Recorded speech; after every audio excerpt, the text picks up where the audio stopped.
Welcome to CityWise. I'm your host, Tiana Stevens. CityWise is produced by the City of Rochester to shine a spotlight on city living at its best.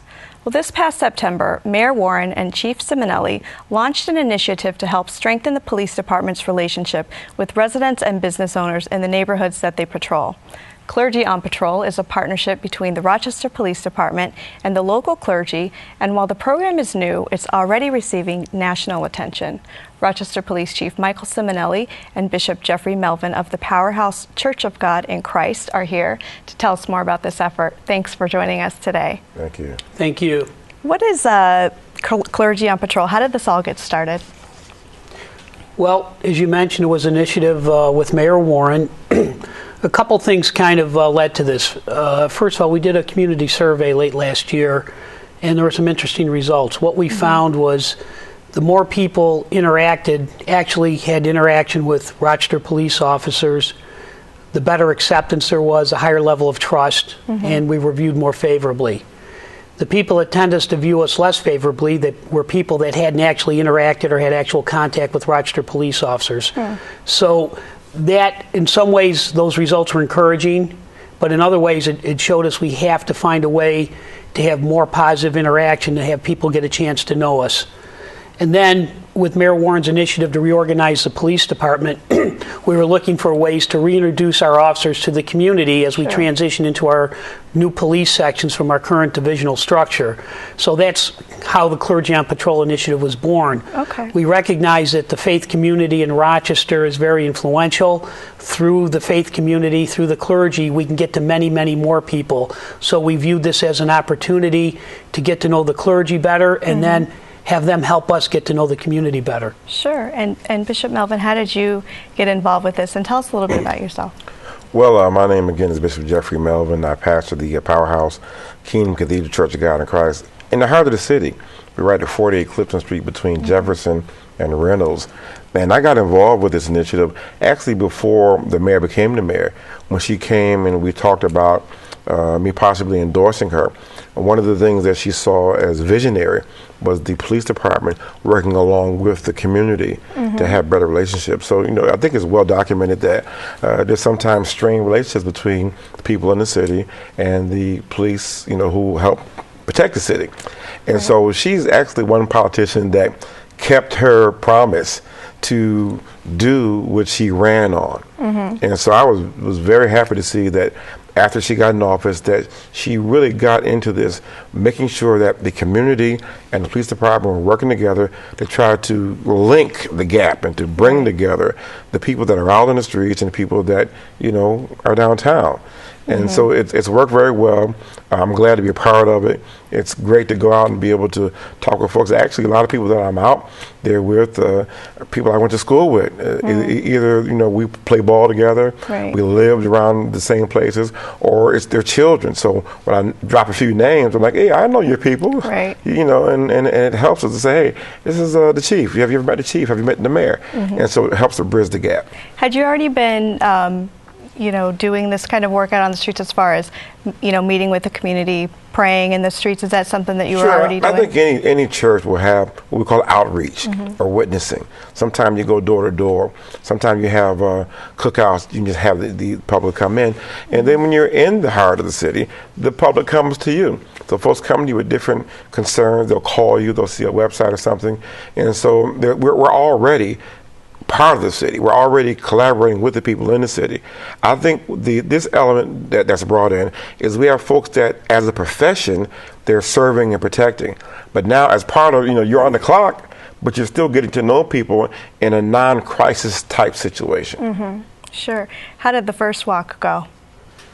I think it went very well. The first walk was, we were over on the Jefferson Avenue area and over on the east side on Hudson simultaneously. I spent most of my time on the west side, and we did get back over to Hudson Avenue towards the end of that one, but we had a large number of people walking. We had a very good response. We had a lot of conversations with people as we walked the neighborhood, and I think it went very well. And how do you select the officers that participate? Do they volunteer for this? Well, at this point, we're gathering officers that happen to be on duty when we do these walks. As time goes on, though, I think this lends itself to what we're trying to do in the police department.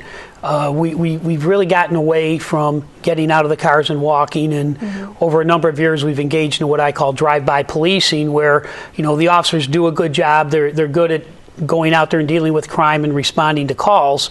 But we kind of lost that element where they can sit down or have an opportunity to talk to people in the community in a non-crisis situation, as the bishop just mentioned. So we want to incorporate much more walking and interaction into our normal daily routine as time goes on. Okay.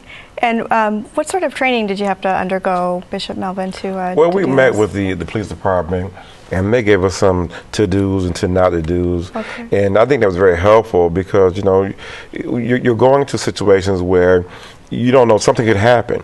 And so, but primarily, I think the police, and maybe the chief can speak to this, they really want our influence with the people that we already know. And so I wouldn't say the training was not like we went through the academy, but just give us some to-dos. You should do this. This may not be a good idea. And it was very helpful when we got out there to remember those points.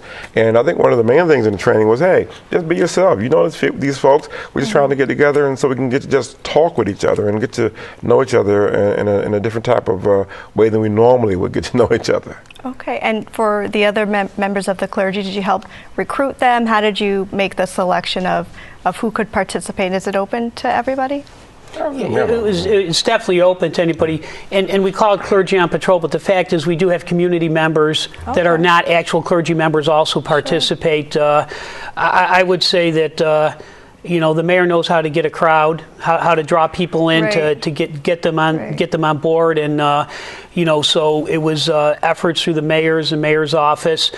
We do have some good community relationships established through our neighborhood service centers. So there were a number of avenues that we followed to get people in the door. And as a matter of fact, we had so many people at the first training session, we had to repeat it and do it again because we filled up the PSB auditorium for a second training session because so many people wanted to participate. Okay, and the mayor herself has been very active going out on these walks and kind of surprising people at the door. What was the reaction? I think it's shocking because I noticed that we couldn't walk 3 steps without folks coming up and doing selfies with the mayor.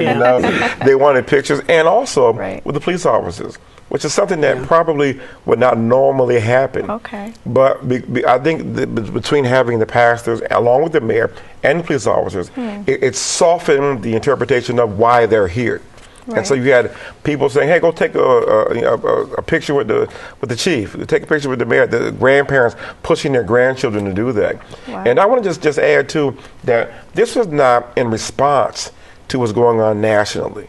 I had people say, "Well, you're doing this because it was happened in Missouri. You're doing this because this is what happened, to the officer Pearson that got shot." This actually started long before these things happened. It just happened to be, to me, being a clergy person, I would say it was providence that the vision that the mayor had came together at a time when it was most needed and most critical for things going on not only inside of Rochester but also around the nation. And I want to echo what the bishop said. This was not a reactive initiative. This was proactive on the part of the mayor and the police department to get this started. We actually started planning this initiative months before the events in Ferguson and certainly before Officer Pearson was tragically killed in the line of duty on Hudson. So, and I think it speaks to what our commitment is, the mayor, the city administration, the police department, to every police officer, that we're committed to serving the community in the best way possible. And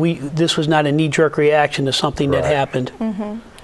Do you think there's a difference in reaction from younger people, older people, when they see clergy? Well, I guess it depends on, you're right, the age group that you were brought up in. My age group, I'm in my 50s. I think there's a difference in people because the younger people, just for example, if you take a child that was raised by a mother or father that's alcohol dependent or crack dependent, it's going to be different than a child that was raised by a mother or grandparent that was in church. Being a clergyman, I see young people now they were not raised in church and their parents weren't raised in church.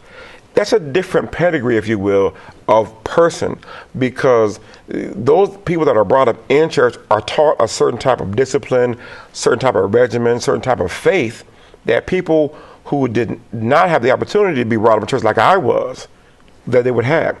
So then I think that their respect of authority, be it police officers, fire department, teachers, the respect thereof is lacking because they weren't brought up in that type of household. And that's when we need to really come in and try to almost parent or reparent that person that was not given that loving discipline coming up in their lives. And Chief, as far as the younger generation goes, Police Department has PAL, other initiatives try to target that age group. Do you want to expand on that? Sure. We've been committed for a long time to try to reach out, especially to young people. This is a very, very important commitment and that we follow. We have a PAL program, a Police Activities League, which sponsors a number of programs, and we'll have officers get together to do any number of activities, from basketball to Madden football. And I don't play video games, and I don't even understand really how to turn the Xbox on or whatever it is. Sure. But we have officers that will sit down and play together with the kids. We had. In honor of Hispanic Heritage Month, we had some kids over at the Public Safety Building the week before last, and I played my first game of dominoes.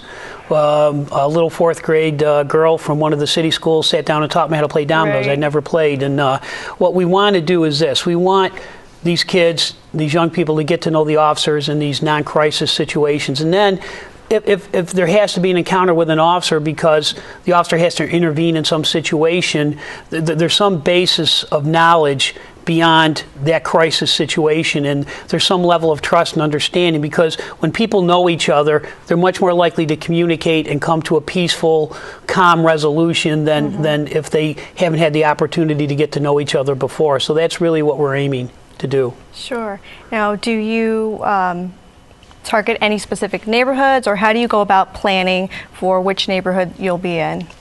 Well, we started trying to pick certain neighborhoods because, looking for where there was going to be the most number of people out at that particular time. We wanted to have a balance in the different parts of the city.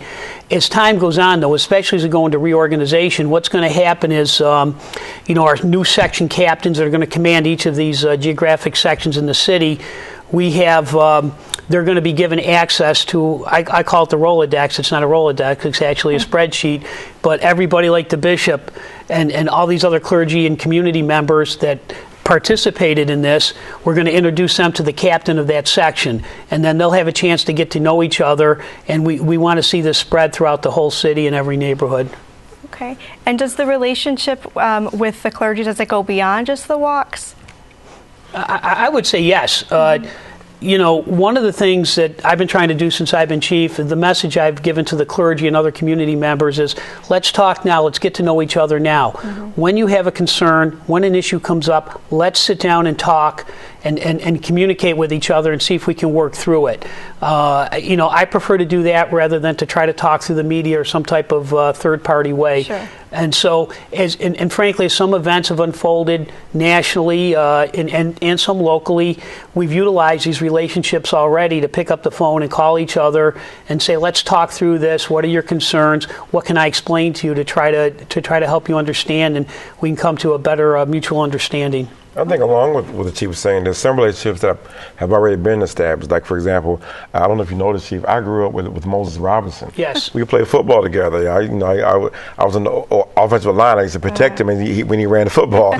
So now he's been on the force for probably 25, 30 years. You know? Yeah. And so, and Marvin and different, with the just retired, different guys that I've known them from a church setting, neighborhood setting, or from athletics or whatever, and they're on the force. That helps me to be able to to understand them. And I'm thinking in my mind, as this goes on, when these officers are out in the community and they're talking to a young man or young woman in this non-crisis, non-confrontational type of situation, when there is a crisis, they'll feel much more comfortable to talk to them, to say, hey, I need to talk to you about this. I don't want anybody to know about this, but this is what's going on. Right. And so that helps. I think it helps because when I tell people from the pulpit, you can say what you want to say about the police officers, but if somebody's breaking into your home or somebody has you pinned up someplace, and there's a real criminal type element, you're going to call the police. You want the police to be there to help you.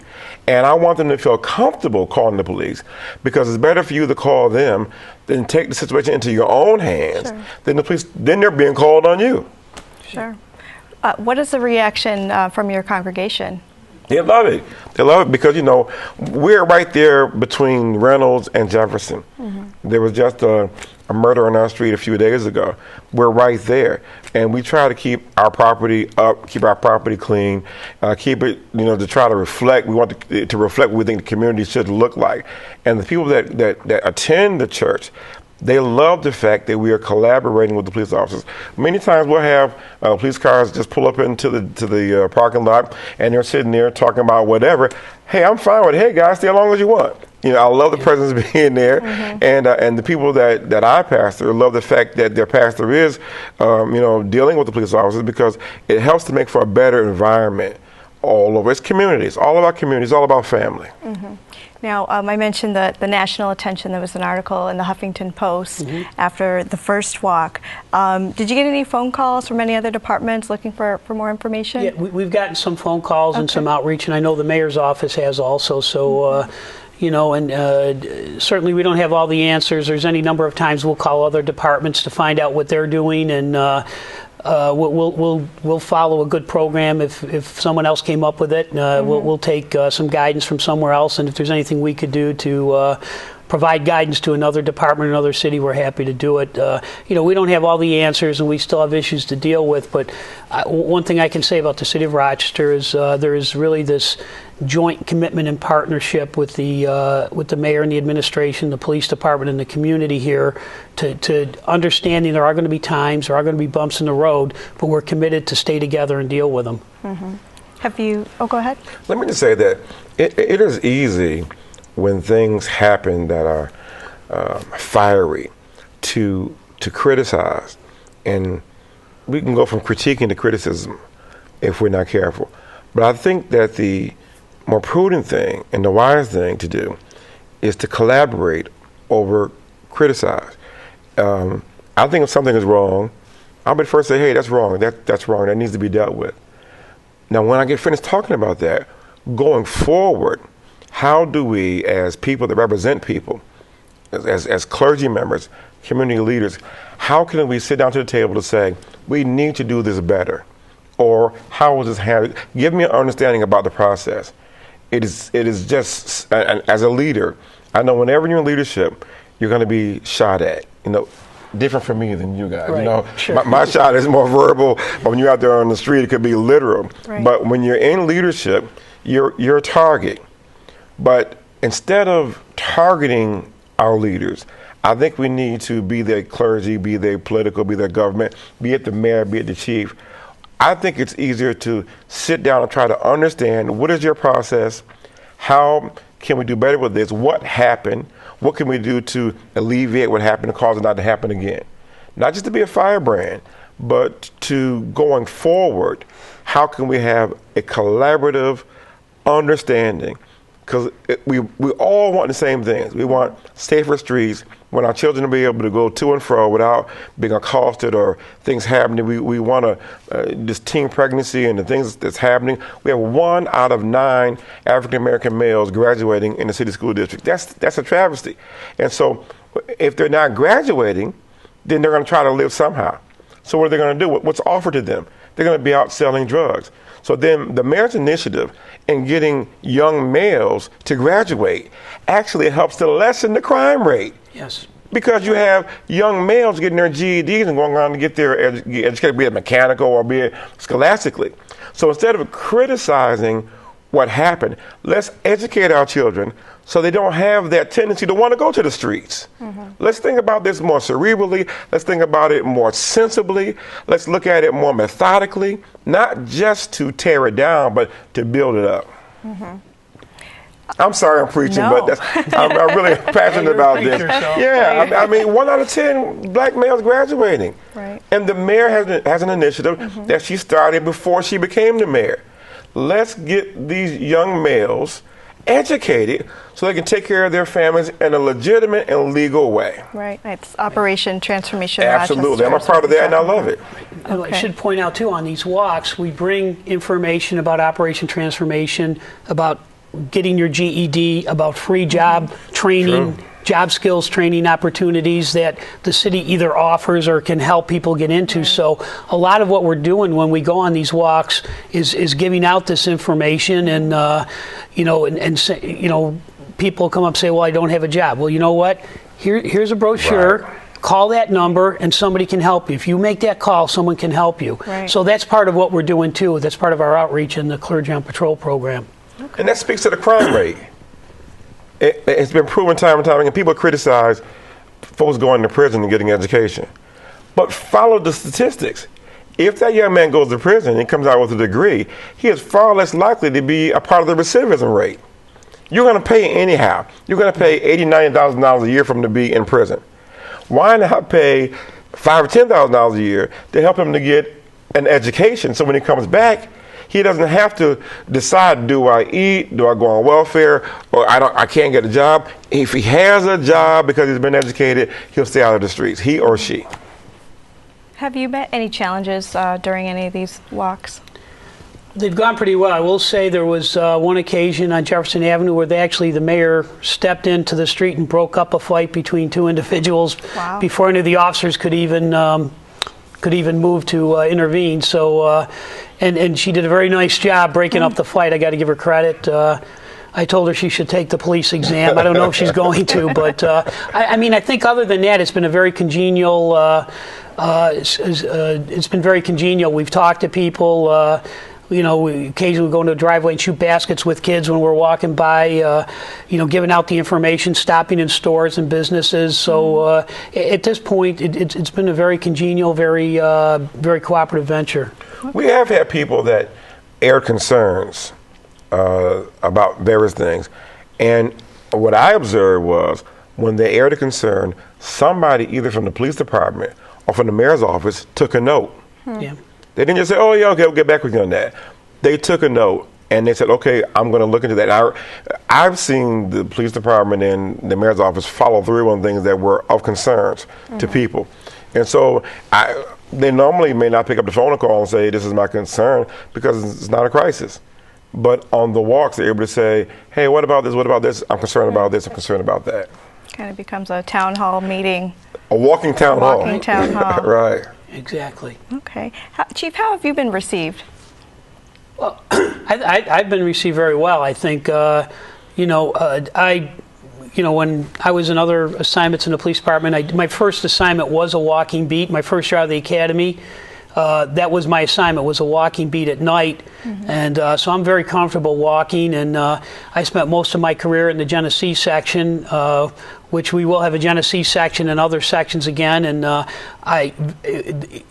I was lucky enough to work for some very enlightened and professional police supervisors who knew how important it was to get us out of the cars and to get us walking and talking with people. And so I'm very comfortable doing it. I think I've been received. I think all the officers have been received very well. It's been a very, very positive interaction at this point. Well, Chief was a laid-back, cool dude. You know what I mean? He's a guy you can talk to, and I think that helps when you have a leader that is approachable, non-assuming, laid-back.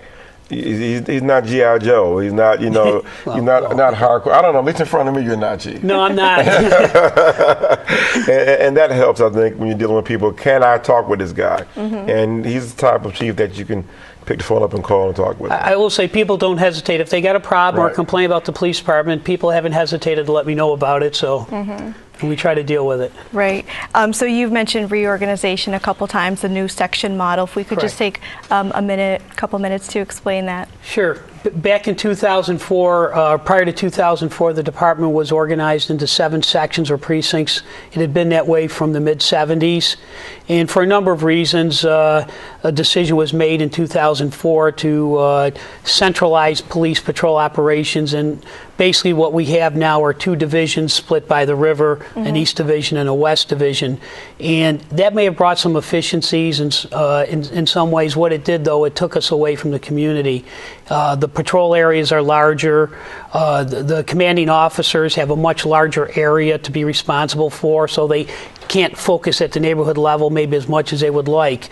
And Mayor Warren, after she became mayor, and she really, within the first meeting I had when she made me temporary chief, she said, we're going to do this. This was one of her campaign initiatives, and she followed through on it. So we have a plan in place now that's been approved. We're on schedule to reorganize. Our target date is March 30th. We have quite a bit of work to do between now and then, because we'll be going from 2 divisions to 5 sections. And even more important than that, we're leaving these larger patrol areas and we're reestablishing neighborhood beats. And there's going to be individual officers on each shift assigned permanently to individual neighborhood beats. So that'll be a much greater opportunity for those officers to get to know the people in those beats, the businesses, the problems, the issues, what needs to be done. Great. Well, thank you so much for your time today. Well, to learn more about Clergy on Patrol, you can visit cityofrochester.gov/clergyrpd. You can also call 428-6684. Thanks for joining us on CityWise.